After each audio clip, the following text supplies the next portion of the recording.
Good afternoon, everyone. Thank you for joining. My name is E.J. Akonili. I'm on the board of the Harvard Kennedy School Alumni Society on the Continuing Education Committee. I want to welcome all of you and especially a warm welcome to our speakers for navigating difficult conversations. It is my honor today to welcome two people. First person is Khaleel Seecharan, and second is Dr. Rima Shakir. Their bios are extensive, but I will attempt to give a brief summary of both. Khaleel Seecharan is someone who I have the absolute honor to introduce. He has dedicated his career to fostering equitable workplace cultures and transforming institutions for the better. Khaleel is a highly accomplished consultant specializing in institutional isomorphism, strategic planning, leadership development. He served as chief of staff to the famous Dr. Atul Gawande at Harvard Adrian's Lab and a strategic advisor to the former dean of at the Chen School, the former Mexican Minister of Health and now president of UCLA. He does have the ability to make complex ideas both clear and actionable and has been instrumental to advancing mission-driven organizations worldwide. Khaleel has supported global institutions such as the World Health Organization, St. Jude's, HEC Paris, leveraging both academic rigor and practical expertise. He brings expertise in executive coaching, strategic planning, and organizational diagnostics to improve collaboration and performance. As a first-generation American, first-generation college student originally from Trinidad and Tobago, Khaleel's lived experiences fuel his passion for fostering inclusive and effective organizations. Khaleel is a mid-career alum from the class of 2012. Next guest is Dr. Rima Shakir, who is an internationally recognized author, scholar, and consultant specializing in organizational culture, leadership development, and strategic communication. Dr. Shakir has worked across 5 continents and multiple industries, including tech, education, health, entrepreneurship, and the arts. She specializes in driving systemic and measurable impacts through rigorous methodologies, refining organizational frameworks, and leading transformational change. Dr. Shakir brings a research-driven approach to leadership, ensuring sustainability cross-cultural across corporate, academic, and social sectors. She's a dedicated educator and affiliate faculty at the University of Pennsylvania Chief Learning Officer Doctorate in Education program, where she trains senior executives in evidence-based learning and research methodologies. She also teaches at the Wharton School of Business and NYU Stern, equipping leaders with tools to enhance institutional effectiveness. While not a Harvard Kennedy School alum, Dr. Shakir also holds a master's from Harvard. Please join me in welcome Khaleel Seecharan and Dr. Rima Shakir. Thank you so much, EJ. I'm going to go ahead and share my screen and let us dive in because we only have an hour and we want to maximize as much time as we possibly can.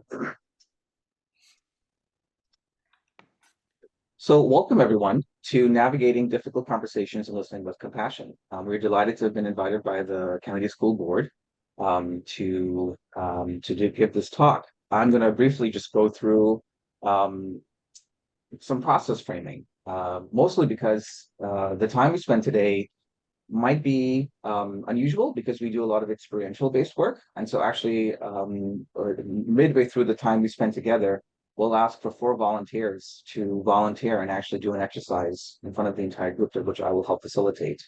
But first and foremost, one of the things about doing and practicing difficult conversations is to be here now.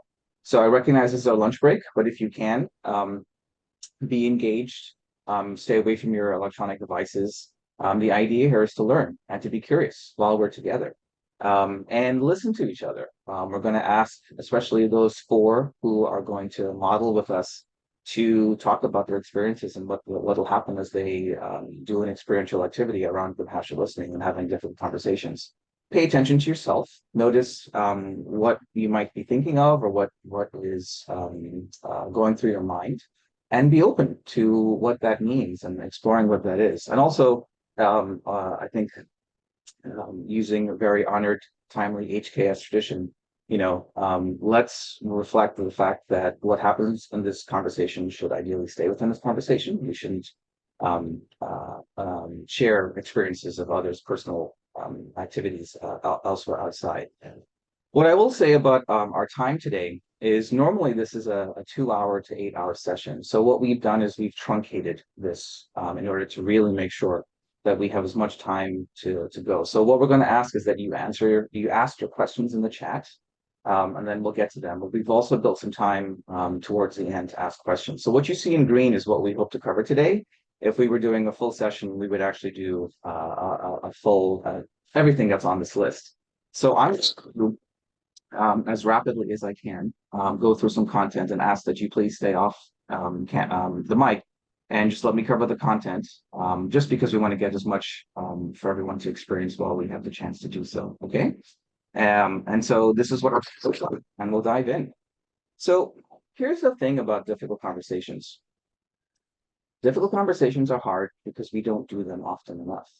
We wait until there is a acute moment where something happens and all of a sudden we're in this situation where we now have to do it.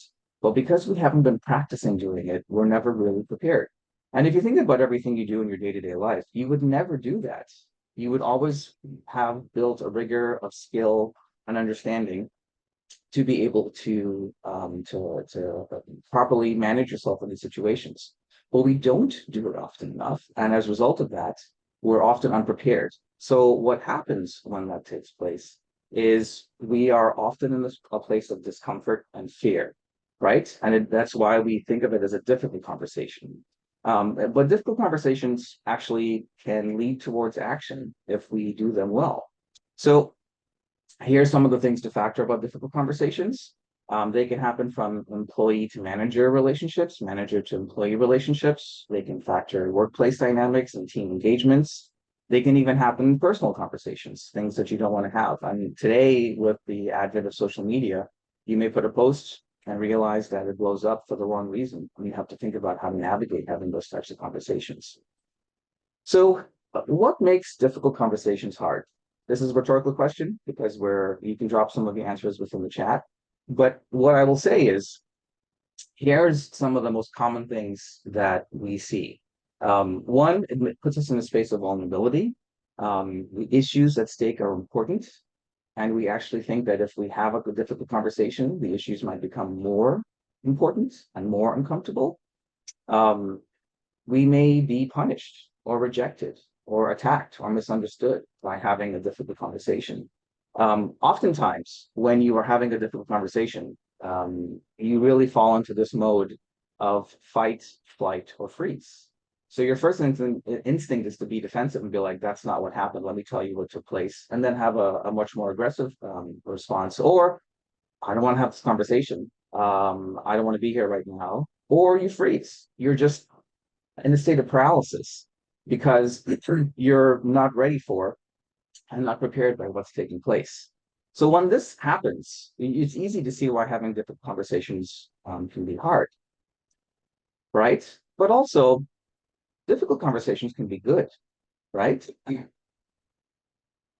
Difficult conversations can resolve conflicts, right? You're playing in a space where you're not actually trying to have a resolution. Each party is navigating in their own space. It can align goals. It can serve as a platform for really having a space for feedback and opportunities to learn from mistakes, because now the space exists for this to take place, right? So we think just because they're called difficult conversations that inherently they're bad, but also they have the ability to serve good. So if there's one takeaway that if we don't do anything else in this session, here is sort of the broad things that Dr. Shakir and I would say you should walk away from this. First is, difficult conversations are difficult because we do not practice them enough, right? So I'm going to follow through with some slides about essential skills and tactics that you can use to do some of this practicing. When you do have difficult conversations, tone is important. Use neutral and non-evaluative language, right? The tone that you start with and the tone that you set also starts off the tenor of the discussion. Honesty and curiosity is important, right? So it's a space to really think about what's the other person saying, why are they saying it, why am I responding the way I am, and how can I manage my own self as I'm doing this and be open to what's going on. Focusing on mutual goals rather than blame if you really want to have a productive conversation, is really, really important. And I think the most important piece is accept and expect non-closure. We think when we go in to have a conversation that all of a sudden the other person's going to be like, oh my goodness, I was wrong all this time. I just need you to talk to me for 45 minutes and now I've changed my mind and I no longer believe what I did. That's not how these things often go, right? And so what you're doing is you're having a dialogue that is the beginning of a longer dialogue that happens over time. I'm going to briefly go over some very rapid slides, and then I'm going to hand it off to Dr. Shakir to explain a little bit more about the experiential exercise that we're going to launch into. So the first is, and I recognize I'm rushing through, but I just want to make sure we cover this content. Choose the right time and place, right? The importance of where you're doing it, whether it's your office or someone else's office, or whether it's at a coffee shop, has a very different tonality for how you might do it. Think about timing. If you know the person has a really busy schedule, don't capture them just before they're about to go do something important or just finish something important. Recognize how that takes place. Open the conversation by saying, Dr. Shakir, I've asked to meet with you because I wanted to discuss something really important with you that's been on my mind. It sets the tone. So it's not like, oh, let's have a conversation for 30 minutes. And then in the last 15 minutes, be like, I was really upset the other day when you said this. The beginning of how you do that is really, really important, and it opens and sets the tone. So the other person recognizes that this is not just a conversation, it is a difficult conversation. And this is an important conversation, and they should be sitting up and paying attention. Sharing perspectives, using specific examples. When we had this conversation last week, you said the following things, and I felt this way. I was really concerned when this memo got sent out, or I was discouraged when I found out, or when you said this to me. Finding ways to see common ground. One of the things that I think about when I do seeking common ground is I try and think about what connects us. So, for example, I love music, and I have a dog. There's a space there to use an analogy or a story to say, when I'm walking my dog and someone doesn't pick up after themselves, that really frustrates me. And when you did this activity, it's the same level of frustration that I felt. And so now all of a sudden you have a connection that you wouldn't have ordinarily had with the party you're speaking with, to be able to now have just one block of commonality that begins the space to navigate some of the dialogue that you want to be able to have. Thinking about problem solving and collaboration, right? So going in not with the mindset that says, I'm here to tell you all that you did wrong, and I need you to atone for what you did wrong. Where are the spaces in which we can honor what's happened between the two of us and how we can navigate what that takes place? And then my intentionality about saying conversation wrap up, not the conversation ending, because the conversation likely hasn't ended. It's being able to say when it's really important to say, I'm really glad we had the time to speak today. I was very nervous about speaking to you about this really important matter, but I'm glad we had this conversation. And I feel like we made some progress. I've agreed to do the following two things. I will follow up with you on this, and you will do the following 2-3 things. And let's meet again in 2 weeks, or have a set up another conversation to continue the dialogue after we've made some progress on the things we talked about. And being able to make sure that if you have a block of time, that you don't go all the way till 59 minutes past the hour to then wrap up. Build in that 5-minute buffer so that takes place. When you do that, you play in a space of curiosity. And so what this means is when you're having a difficult conversation, you might, for example, be representing purple and someone's representing blue. And so you're thinking, as I said at the very beginning, the key takeaways, that all of a sudden the person's gonna be like, I'm no longer with blue, I'm now with purple. What actually happens is if you're really doing this in a space of openness and curiosity, the person who's blue will move a few shades closer to purple, right? Because you have built the effective pieces for them to be open in the space of curiosity. What should also happen is that you will move a little bit from purple closer to blue. If you're playing in space of curiosity, because the shared learning, right, is taking place. You're getting to understand their perspective, and they're getting to understand your perspective, and both your perspectives should adapt and shift as it goes through. So I apologize. This is probably 1 hour's worth of content done in very rapid fire form, but I really wanted to make sure that we had the chance to do it. Please keep dropping any questions you have in the chat. And when we get to the Q&A, we'll be sure to make sure that we answer them as best we can. So again, these are the key takeaways. I won't repeat them again in the interest of brevity, but I'm going to pass it off to Dr. Shakir to lead us through a primer into compassionate listening. Thank you, Khalil. Folks, before I dive into the background of compassionate listening, I wanted to ask you to drop in the chat what you think active listening is and what you think compassionate listening is. Please do it right now, and I'll keep an eye on what's happening.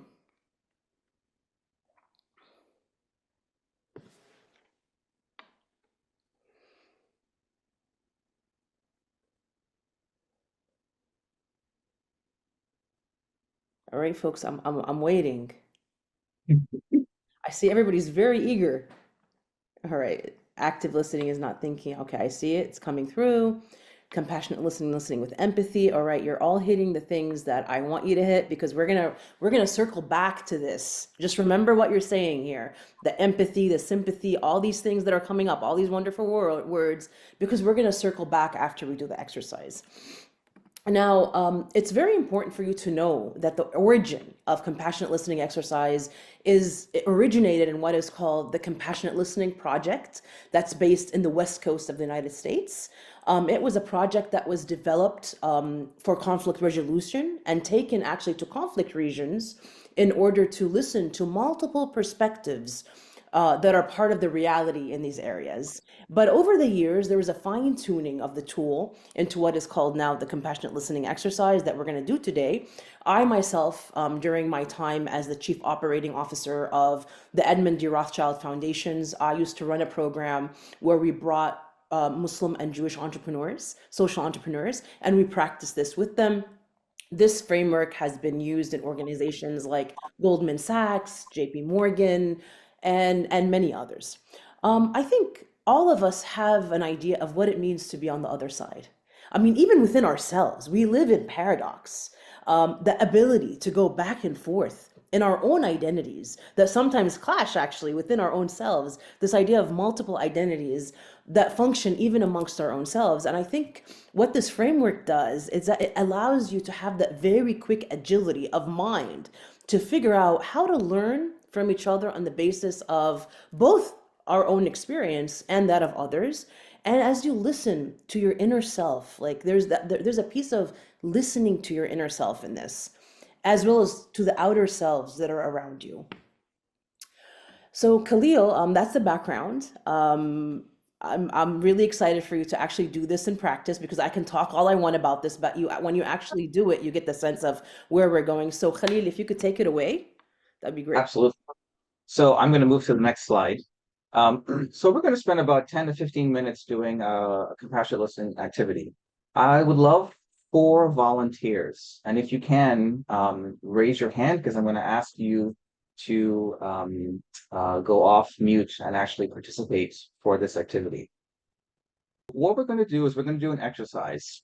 The exercise we're about to do is an exercise where we may only do one pass, but we'll try and do 2. So the first thing we're going to do, I want to talk about, you'll see the letters 4 to 7, and they're bolded in red. So don't worry about the text. I'll explain you the text. First, let's talk about the 4 to 7. So we're going to ask someone who will be letter A to be the issue holder.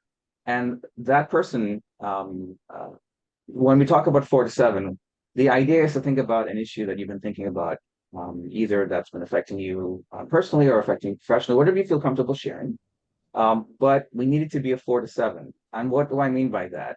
What I mean is, it shouldn't be, I stubbed my toe in the door this morning, and it shouldn't be that I have an elderly parent who's undergoing end of life, and I'm struggling with what these issues are. So it should be something that's somewhere in the middle. So nothing too high and nothing too low, but just enough that it's something that we might relate to. For example, you might say, my daughter asked me this morning, what happens to the outdoor cats at night when they go to sleep. I don't know, I'm just making something up, but it's it's in the middle enough that you are like, I don't know what to say and how do I deal with something like that. And then what we're going to do when we do this particular session is for the person who's letter A, it's really you're the issue holder. So what's the issue that I've been thinking about that is a 4 to 7, not a 1, not 10. And so they have 2 minutes to sort of say what's on their mind. The person who's in letter B, what you're going to say is just the facts of what the issue holder, letter A, said. And then we'll ask I'll guide and offer some context as that takes place. And then for the person who's letter C, you might say, what are the emotions that I'm perceiving from what letter A shared? And then for the person who's letter D, what are the values? So let's give some examples. If I was using the cat story, what I might hear is Khaleel feels nervous and uncomfortable by having to speak to his daughter about, what happens to wildlife outside the house when they don't have a place to stay or leave. He might feel I don't know, uncomfortable and embarrassed maybe because I don't have the answer. Some of the values I might have is trying to impart wisdom to a young child, trying to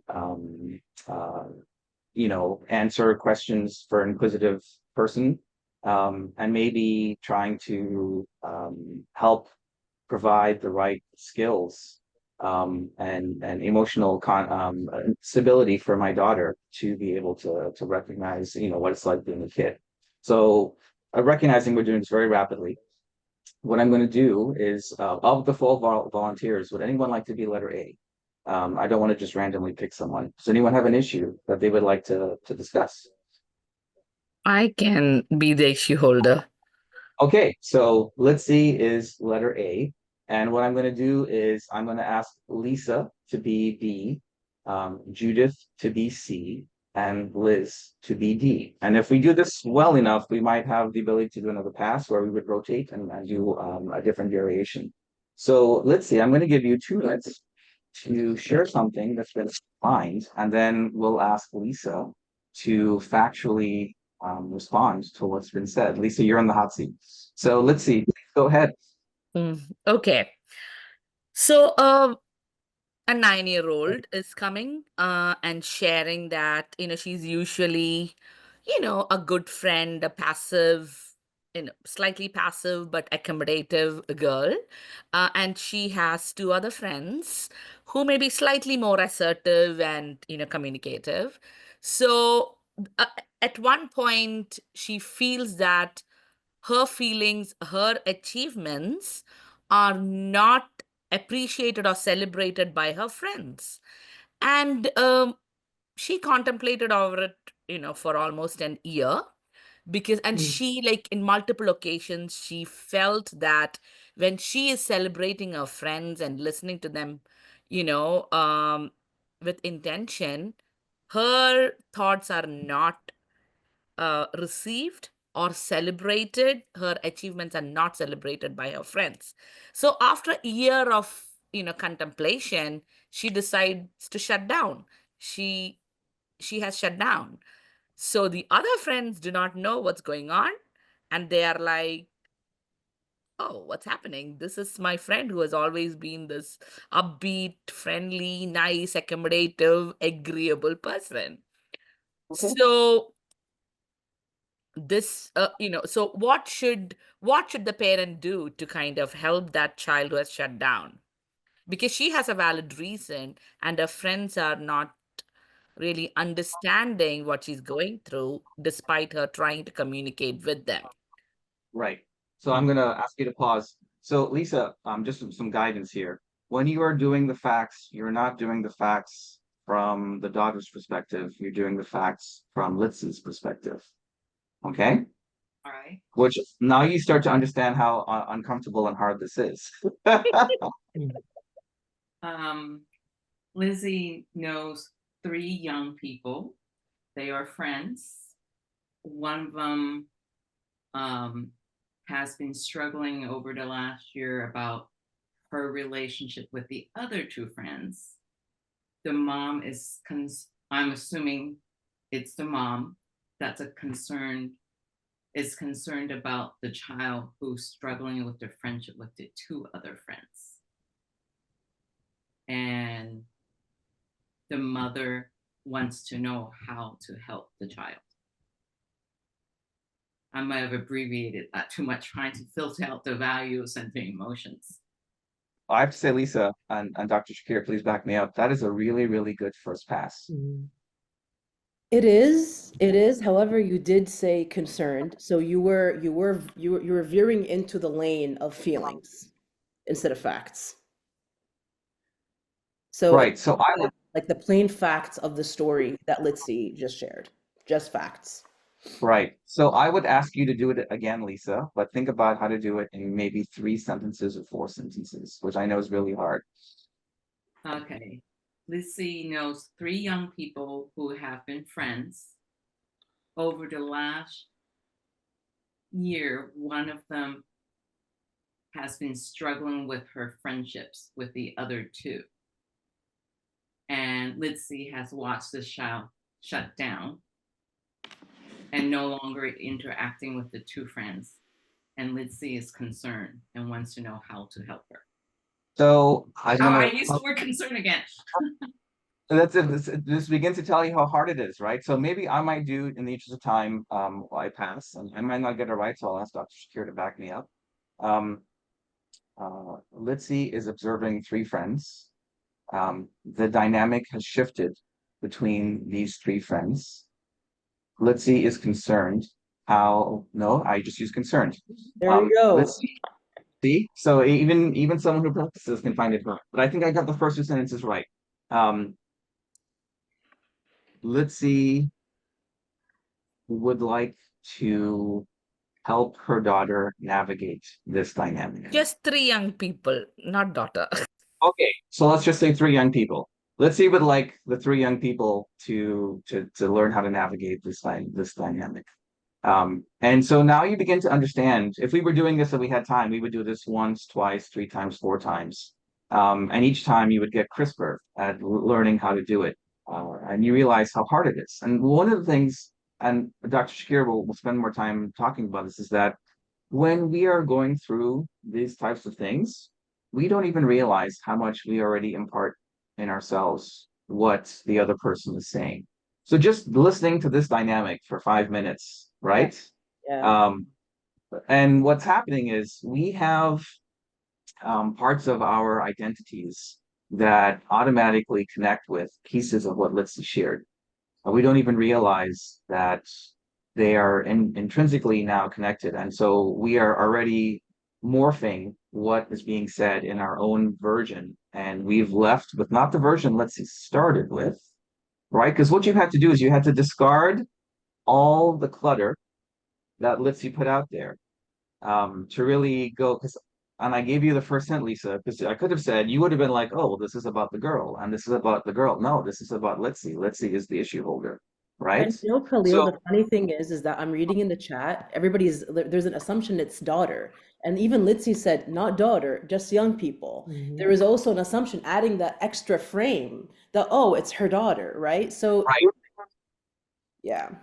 So it tells you, if you were not practicing difficult conversations and you were walking in to have this with Litzy, you've already made a series of assumptions that you haven't even begun to think about. And so doing this, but on also having all the other things we talked about, really help prepare you to build this muscle of how to have difficult conversations. So I'm going to ask, now I forgot who I signed letters to. I think Judy, you are emotions. So I'm going to ask you, what emotions did you perceive from Litzy when she spoke? And I'll just say, after hearing what you all said, I would confirm these emotions with Litzy before I kind of locked in. But I think Litzy is concerned. I think Litzy is a little frustrated / angry about the situation. And I think Litzy wants to help, but does not know why or how. I'm sorry. Yeah, so Litzy, I would love to ask you to confirm, did Judy capture the emotions you're feeling? And might there be other emotions that Judy didn't necessarily say that you're also feeling? Yeah, I think she captured some, but I think a value centered. What kind of values should these young people learn? That's Also, we're not kind doing of, values yet. We're not doing values yet. We're still just doing emotions. oh, okay, okay, okay. I think emotions, there is also that,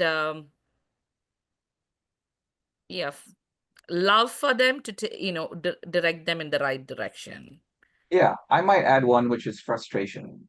Yeah, I think Um, she did say that. okay. So you can see already that um, sensing and engaging with someone's emotions, you automatically assume that you're reading them well, you're reading them right, but maybe you aren't. And so it's helpful to be able to have this type of practice where you can have someone speak about something, say what you think it might be, and then actually have Lizzie be like, yes, I agree, or there might be one that's missing. So love, right, was one that we didn't see because we were so focused on the narrative, on the clutter of the story of what was taking place. So now I'm going to ask Liz to come in and no easy task, Liz, given what's just transpired, but what values did you see from Litzy as she shared her issue? Well, I wanted to ask questions so badly because I didn't feel like I had enough of your perspective. But what I gleaned, one was that you value the autonomy of the child who is feeling disconnected right now and shutting down. Another, which I maybe you did say a little bit, what are the values that you're trying to that these people should learn. So to me, that means that you value the idea of this being a learning opportunity and a way to help these young people build their skills. But I feel like if I start going on more values, that I'm just going to be kind of making it up based on maybe my values or my experience as a parent. And I honestly, other than the autonomy of the young person and this idea of them learning, I can't say that I could confidently identify more. Yeah, let's see. What are your thoughts based upon what Liz just shared? Did she capture all the values that you think you're feeling, or might there be more? Yeah, honestly, the dilemma is, should we validate the autonomy of that one child's feeling, but and give a space, or should we ask that child to reduce the space she needs and learn? Also, the other two kids who may not be understanding and asserting their own value and dismissing one person's emotions are feeling this distress. So should we validate their feelings and ask the child who's dismissive to open up and just go and fix it? Or should the other two kids who are feeling a little distressed be asked to take some time and give space to the first child? So what is right and wrong here? You know? Yeah, the thing that I thought of in terms of a value was fairness, right? You're trying to impart fairness as a value, and you're unsure about how to actually implement and apply that fairness across this dynamic between these three small children, right? And there are probably more That's values. absolutely right. Yeah, right. But it took us, about 12 minutes, right? And a few tries and a few passes to distill what the really thoughtful issue that you brought to the table, let's see, and then distill it down to a series of facts, which took a few rounds and we still didn't quite get it right. And then go through a series of the emotions and then the values to sort of really get there. And so could you imagine doing that on the fly, unprepared? Can Right? I Please, Liz, go ahead. Can I just add something? I just wanted to share just one quick reflection, which is I have this strong instinct right now that I want to impart my knowledge.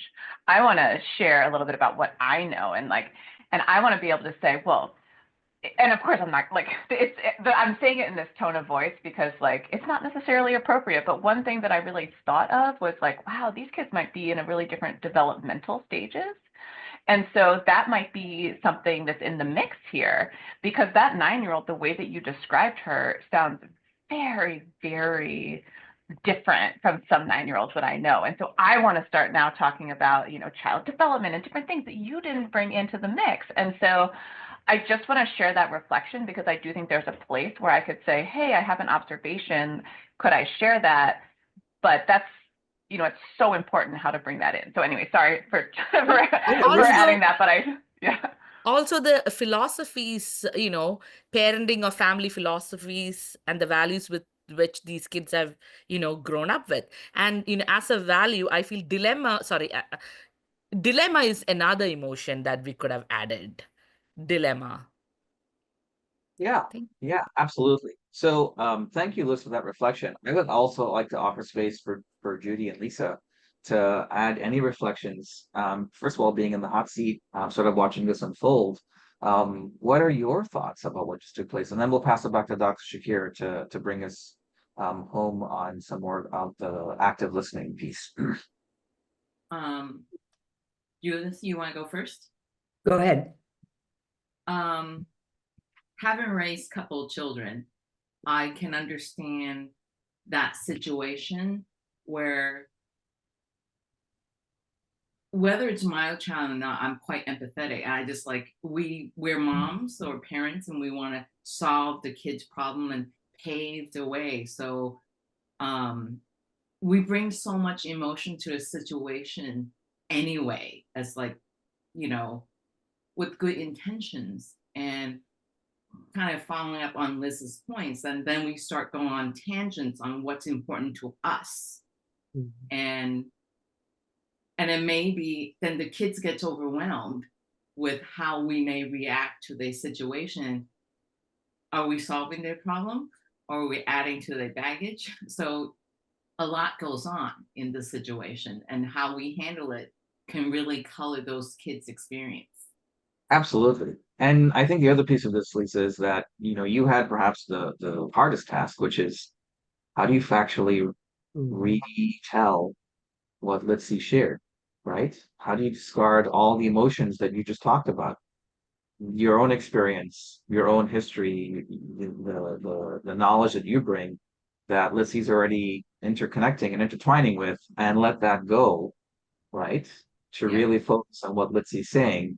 Because then, are you truly helping Litzy in the best way if you're not really focused on what Litzy is asking for help? Because then you're... And also with kids, especially, they have their feelings and they often cannot label their own feelings. And then you reinsert ourselves. Now we're replacing our feelings and telling them, you really feel this, right? And it tell that to my 2-year-old who says the outcome of their conflict. Who says all the time, I don't like that. She's not shy about saying what she doesn't like. Judy, any reflections on doing this exercise? So I'll build on Lisa. So thank you, Lisa, for going.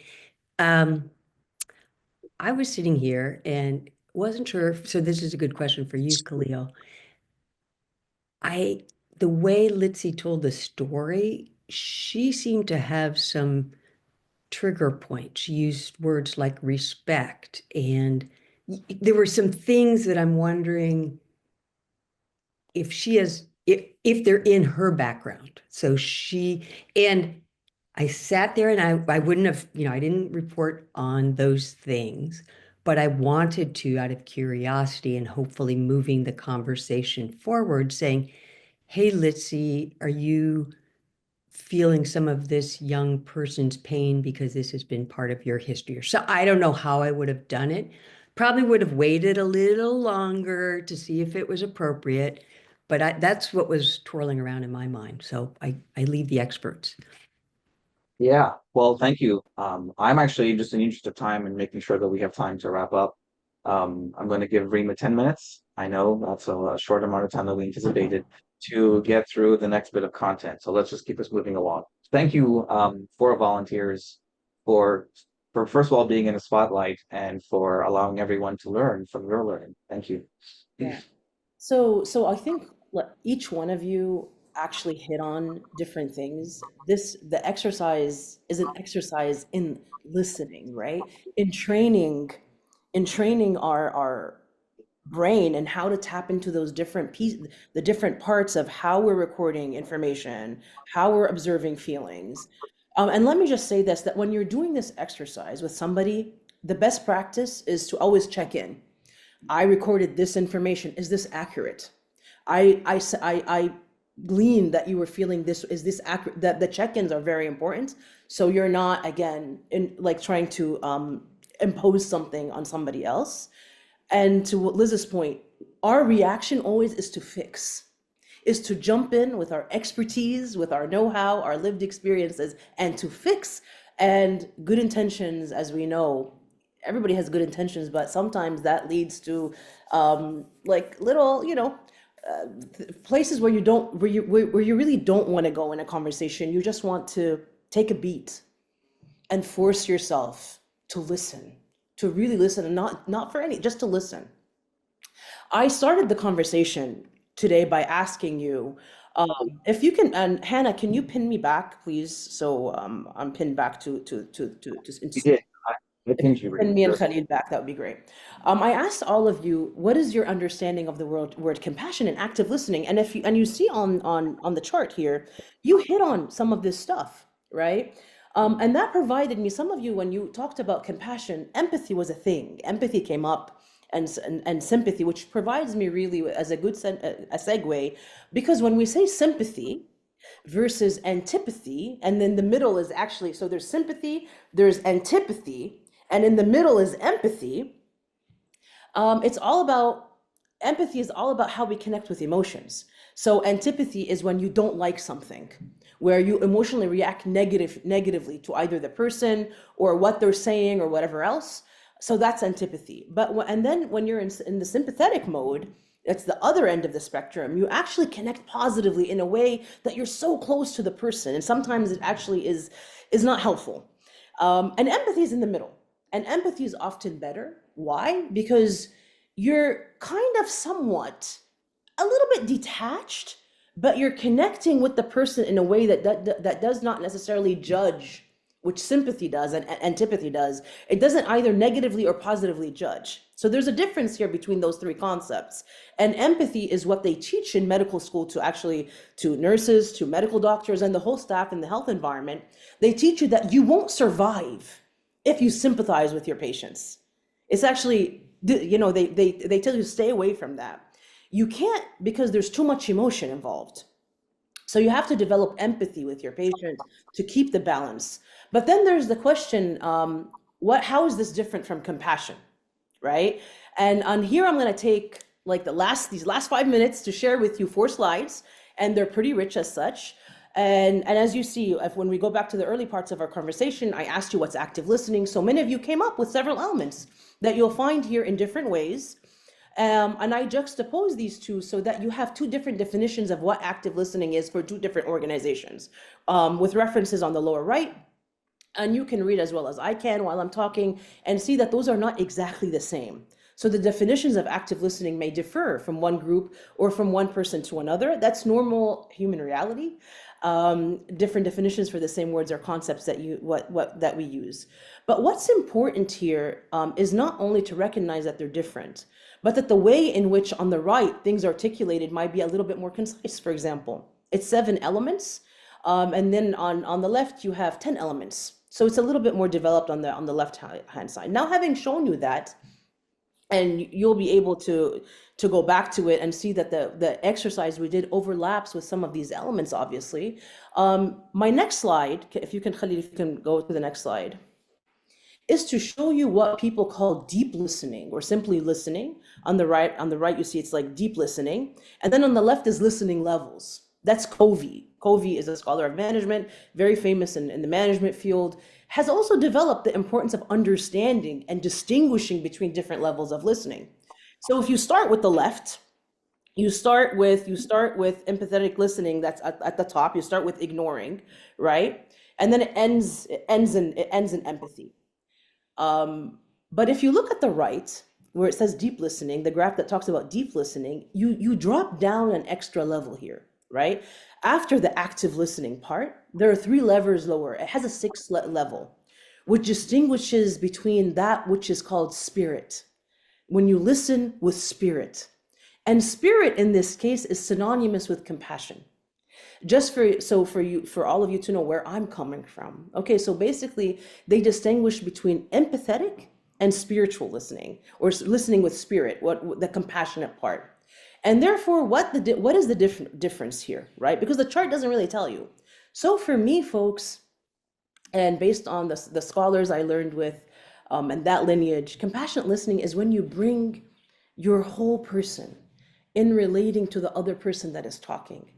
And the whole person is not just parts of you that's in the head and analyzes what's happening.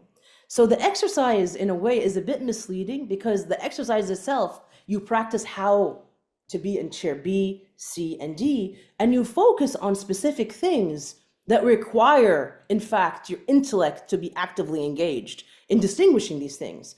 But the exercise also raises at the end the question of how, in general, you integrate the listening, not just on those 3 elements and levels, but also the heart part that we tend to refer to as the compassionate, and therefore the spiritual listening. And what I mean by that is you listen, when you do compassionate listening, to the whole person. It involves you actually figuring out that there is the brain part, right? If you can pull the next slide, Khaleel. This is how our brain functions, right? You have the brain part. There are 4 different dimensions of the brain, but the heart, neuroscience has shown, has neurons that actually have wavelengths that send messages to the brain. And the heart has the capacity to actually emit some of those wavelengths and to form neurons parallel to the brain. And that is very different from feelings, by the way, and I'll get to that. That, of course, that the heart has its own mind, actually, resonates with a lot of inherent traditions that are spiritual in nature or religious or otherwise, that talk about the importance of the heart. And at the heart of how people relate to each other. It's in addition to connecting intellectually and analyzing and feeling. It's very different from feeling, by the way. And so when you let the heart influence the brain, it's not emotions, right? This is because emotions here is the yellow part you see on the chart. It's the limbic part of the brain. That's where emotions are. And the analysis that you do when you're listening and distinguishing the different parts in the different chairs, that's the prefrontal and the neurocortex level. That's where all the thinking and analyzing happen. The reptilian is a different story. That's when you're in a dangerous situation, flight or flight. We don't have time to go into that right now. But through compassionate listening, you eventually move from the I perspective to a we mode of listening. And that we mode of listening allows you to connect in a deep way with the person beyond the question of whether you agree or disagree with them, what they're saying and what's happening. That's more than empathy. That's a level beyond empathy, right? There's something that connects you at a very deep level.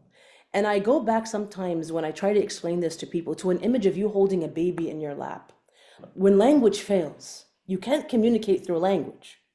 We connect deeply with that child, and we're trying to signal to the child somehow that I understand your pain, I get you, and I'm trying to soothe you. We connect deeply. And sometimes as adults, we forget how to connect to other adults in our lives, in part because the verbal dimensions that sometimes distinguishes or make us in disagreement with each other. Khalil, can you go to the next slide? So listening with the heart, the compassionate listening, includes and helps us integrate the focus, the multitask, right? Focusing on the facts, the emotions, and the values, And that's what it does. It helps you integrate it. The ultimate process of integrating those three elements is to bring your whole body to listen to another person. And why do we do that? And if you see in this triangle, it moves us from the you and me, which is debate, which means like a win-lose situation in debate most of the time, right? And a part of that transition from debate to discussion, it helps us move to discussion and to eventually dialogue. And dialogue is about mutual learning. It's not just understanding, it's mutual learning and eventually serving and trying together to collaborate on a shared purpose that you've identified through dialogue that helps you hopefully do something to improve, whether you're, wherever you are or wherever your task is and whatever the problem is that you're addressing, it's dialogical. The shared purpose of learning from each other in order to serve each other's needs as human beings. And you can see how compassionate listening is at the heart of how you move from individual to shared purpose, because we end up sustaining, right?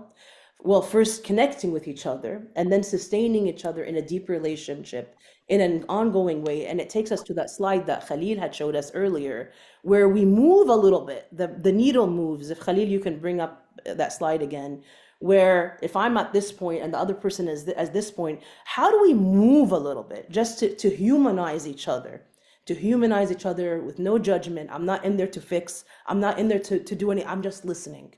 Compassion, actually, the origin of compassion is to suffer with. And that's what happens when you're holding a child in your lap and when language fails. I'm going to stop here, Khaleel, if you want to take it away again. Yeah, so that is the end of our presentation with 2 minutes left to spare. What is normally a full day workshop tried to be compressed in an hour. Really appreciate.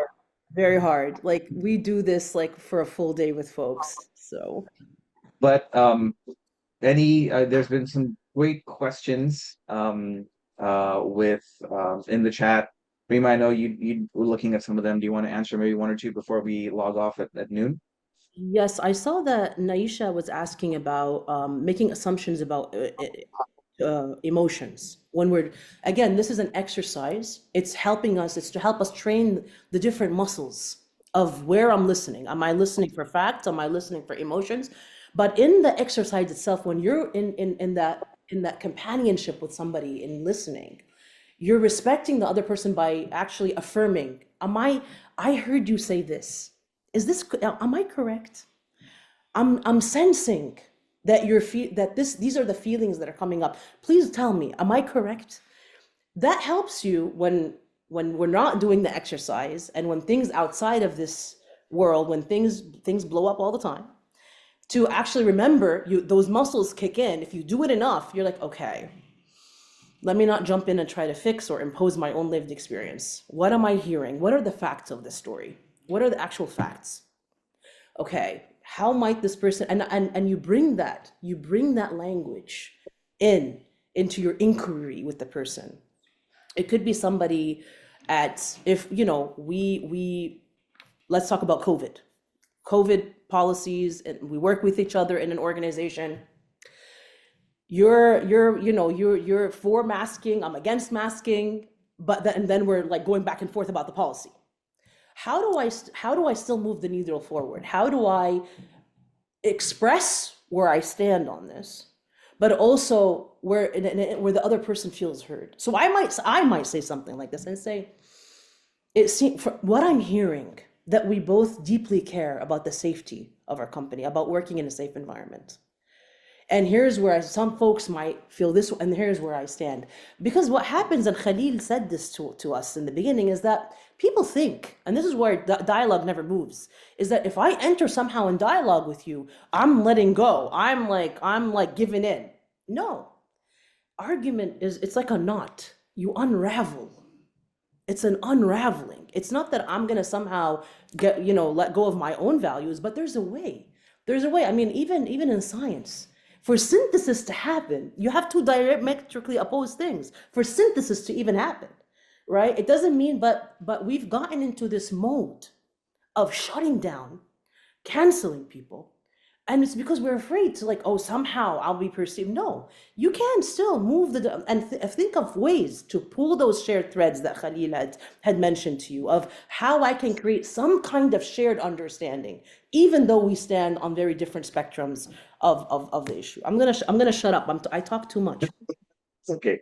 I think the takeaway that Dr. Shakir and I would have is to play in a space of curiosity when it comes to difficult conversations. Thank you to Hannah and EJ for introducing us, and for the HKS Alumni Board for inviting us to speak.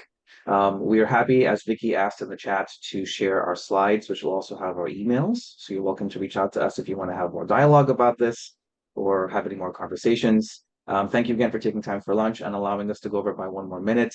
And I think, as Hannah said, this is recorded, so you'll be able to watch it again, especially for those of you who came in midway. I know a lot of people came in maybe 15, 20 minutes into the activity. So thank you all again. It is our privilege for us to be able to speak in front of all of you.